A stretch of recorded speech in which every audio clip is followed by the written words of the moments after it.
But look in James now. Each one is tempted and carried away enticed by his own lust.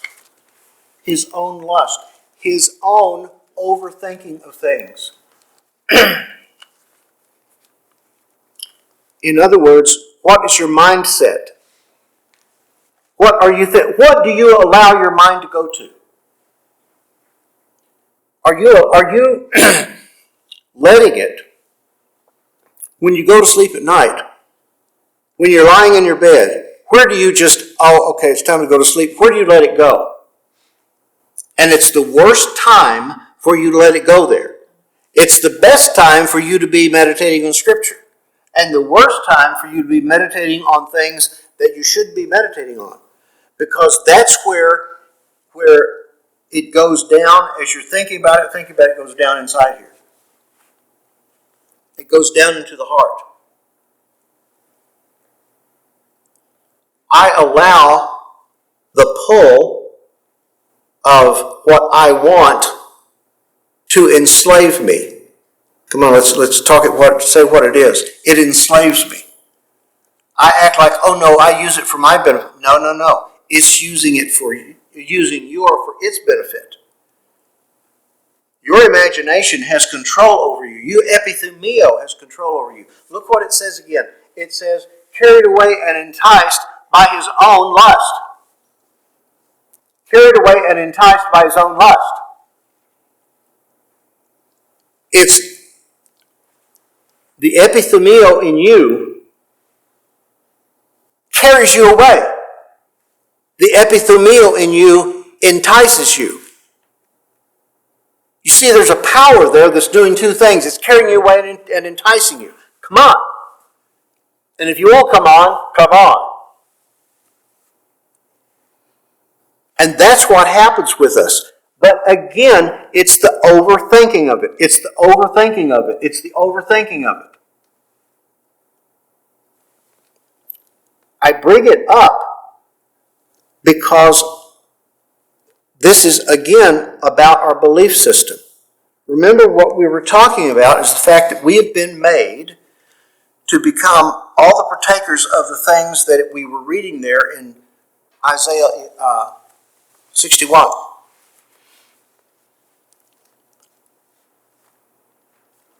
But we're not. What's happened? Satan was defeated. That's what happened. Excuse me, Dr. Davis. If he's been defeated, then why are we still going through this particular fight? Well, because he understood something, more so than you do. That he was defeated, but what he has to do, all he has to do with us, is make sure you don't know it. And that's all. And let's say, where did he get that? I mean, how does that work? I'll tell you one of the places it works. It works this way.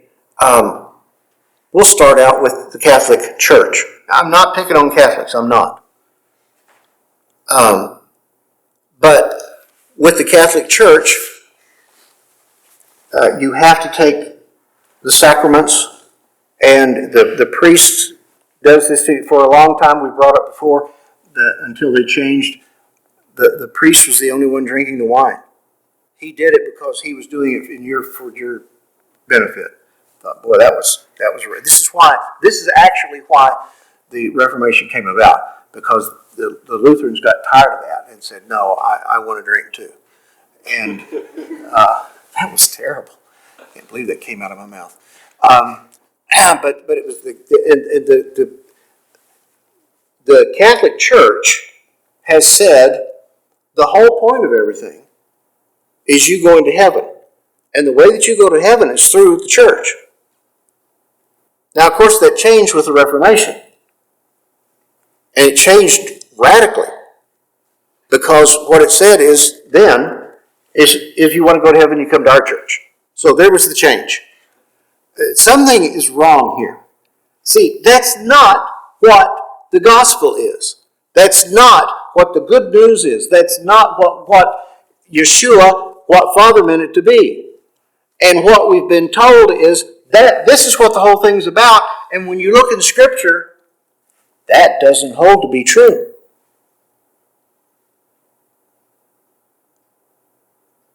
Remember, we were looking, I think, in Isaiah 61.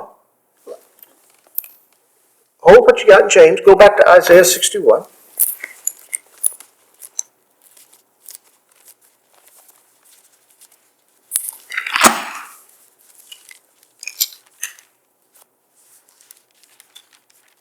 Look at verse 4.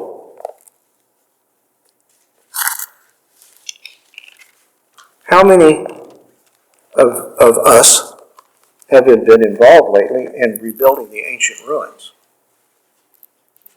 Now, what we're seeing is the ancientness of this country being put to ruin right now, big time. What's going on in our country right now makes the Civil War look like kids' play. This country is being destroyed. It's being ruined. Now, are you going to stand up and go, I'm going to be someone that's going to help rebuild the ancient ruins, to raise up former devastations, to repair ruined cities, desolations of many generations? Verse 6, the church, to make sure they tell you, no, you have to go through the priest. You've got to go through the pastor. You've got to go through the, whoever they're called. You will be spoken of as ministers of our God. You will eat the wealth of nations, and the riches you will boast. Instead of your shame, you'll have a double portion. Instead of humiliation, shout for joy. Everlasting joy. I, Yahweh, love justice. I hate robbery and the burnt offerings. I faithfully give them their recompense and make an everlasting covenant with them. Their offspring be known among the nations, descendants in the midst of the people. Look at verse 10. He's clothed me with garments of salvation, wrapped me in a robe of righteousness.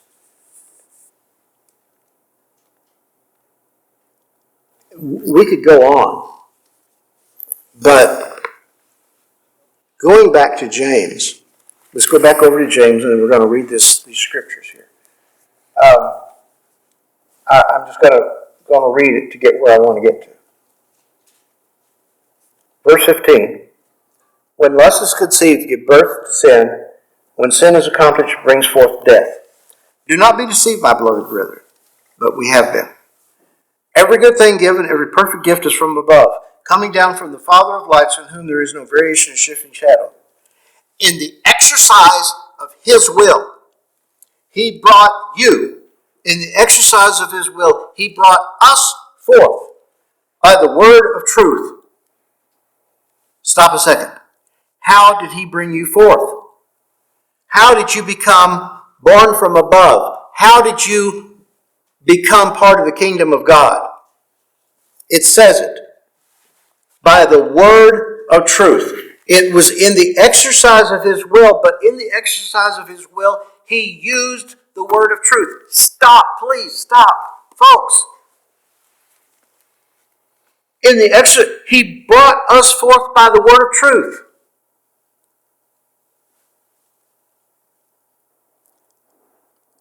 We'll get off into our Christian walk and go, oh, well, there's other things I need to be looking at. If I knew about this, I knew about that, that'd be great.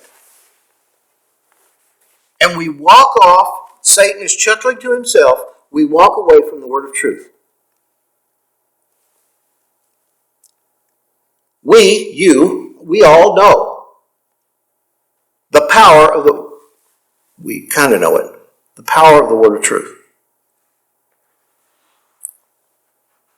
That's how you got to where you are. Now, one of the ways that you've gotten to where you aren't. Yeah, I like that. One of the word of truth is how you got to where you are. But the way that you got to where you aren't, this is actually going to make sense when I say it.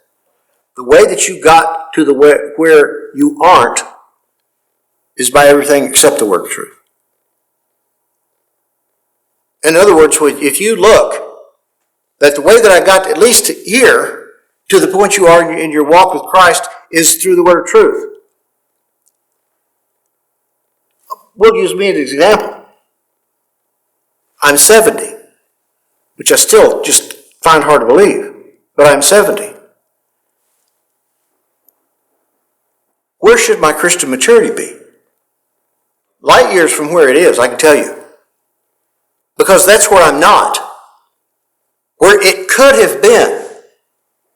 And this is why we're here.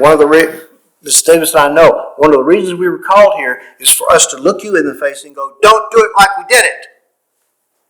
Get serious about this. Not, okay, I'm able to tell you everything about Isaiah. No, it's that the word is inside you living. That when you turn 70, you don't have to sit in front of people and go, I'm nowhere near where I should be. I should be here, but I'm not. And I know I'm not. Why? Because we did not abide in the word of truth. The word of truth is where we are born in the exercise of his will. And let's go on and read verse 18 again. In the exercise of his will, he brought us forth by the word of truth, so that we would be a kind of first fruits among his creatures. This you know, my beloved brethren. You want to go, stop. No, we don't, James. But he's telling you something. But let everyone be quick to hear, slow to speak, and slow to anger. For the anger of man does not achieve the righteousness of God. The anger of man does not achieve the righteousness of God. Therefore, putting aside all filthiness and all that remains of wickedness, in humility, receive implanted the word that is able to save your soul. All right, I'm going to use this thing now. There's your soul. So we got to use the iPad today. Here's your soul, and it's got all of these beliefs in it. Now the heart contains the stuff that you really believe in the belief system. This is the word of truth. Sadly, all of this though is your soul. That's the word of truth, and it's a little bit outnumbered. What, 50? 50 more of these inside here? So I don't know. 30? This is a pretty small amount. Because this is my soul, and the only part of it is saved is here. The only part of it is saved is here.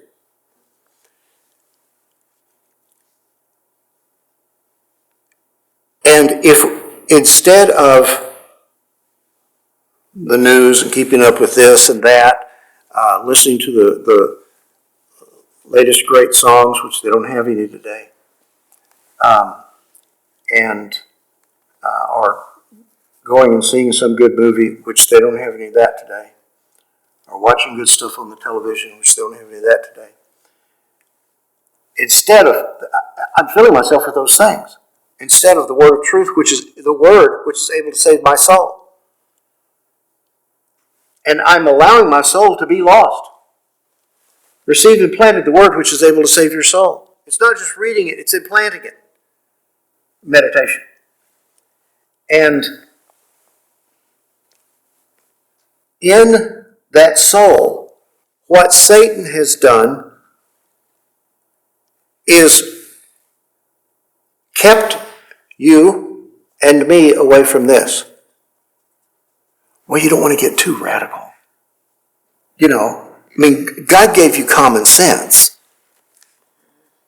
Mr. Dave's over here growling. He's a dog. Yes, God gave you common sense, and therein lies the problem. It needs to be redeemed. You hold on to your common sense instead of the supernatural sense that you should be doing. You've been given the mind of Christ, you keep using yours. Folks, why do we not walk in the things that we read in Isaiah 61? The things that if we were to look at in this book and say, this is what you're supposed to be doing. This is the way you're supposed to be a benevolent ruler. because we do not, in humility, receive implanted the word which is able to save your soul. I am telling you, that's the absolute truth. We, not just you, we have been given a gift. That's a rather amazing gift. And that gift here is for at least 3 months at a time. As you come here, you're pulled away and you're given the opportunity to do almost nothing. We don't want to take away from your time spent in the kitchen, but Mrs. Davis is going to disciple you in there too, better than anywhere else. But you've got a chance to spend time in the Word. What else do you have to do? And we act like there's a million different things, and wait a second, what else do we have to do? And I know that there are things that you have to do around here. The reason we live in community during this, this way it is at this little place. And we have to do work to kind of keep the thing functioning, keep the prices down and all that.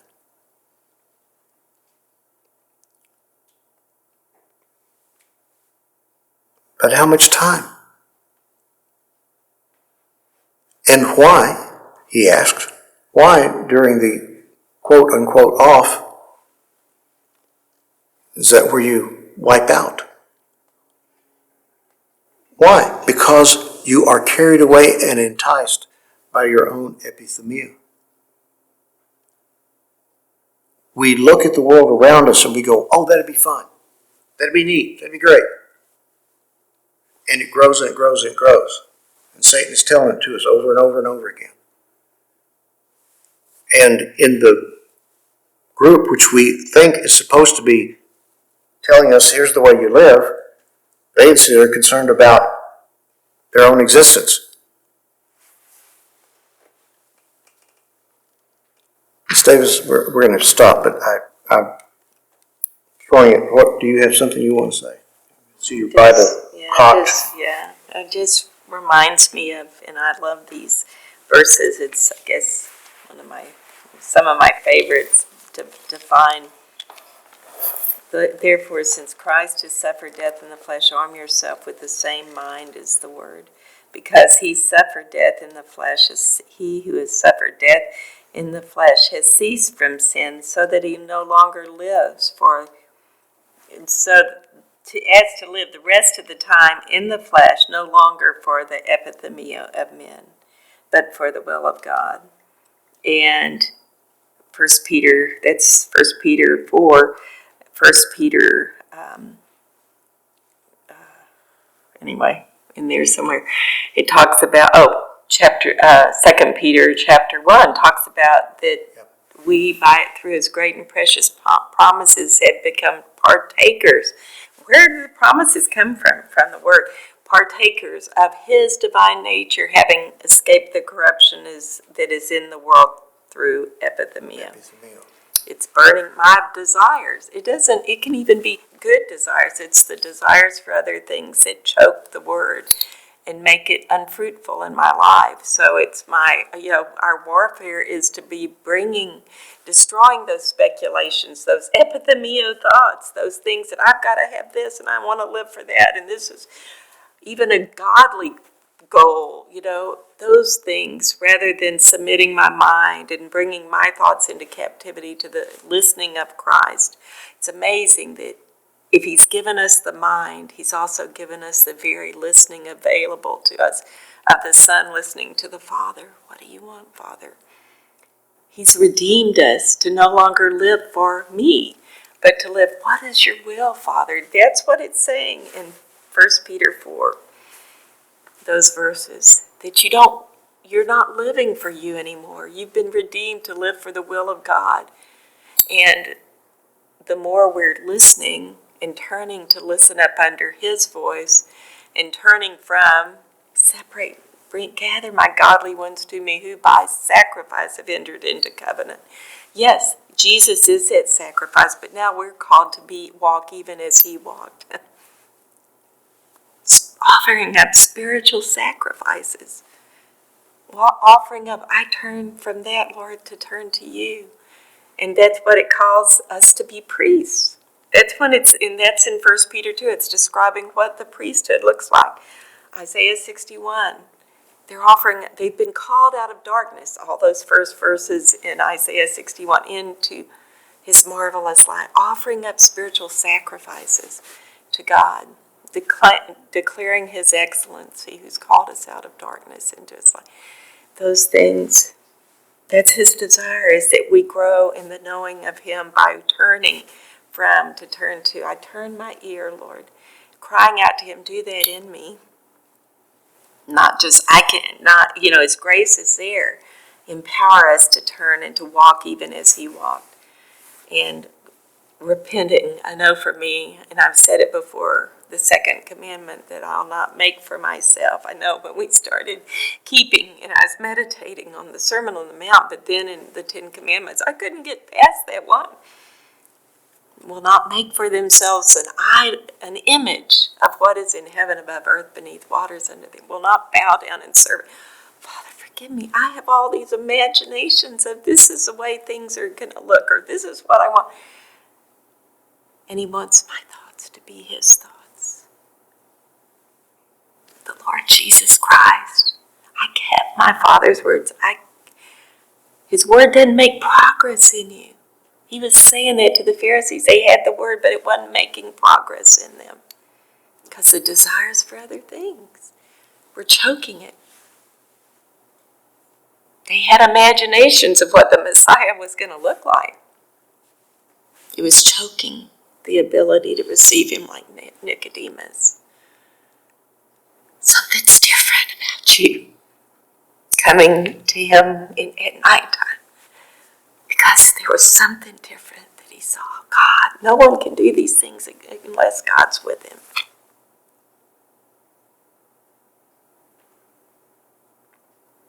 We've been called to be sons of the Most High. That they would recognize, that see our works, but go, that's different. Like Nicodemus saw Jesus and said, something's different. That's what a priest, one who's been called to be a minister, repairing the breaches, repairing the ancient ruins. Something's different.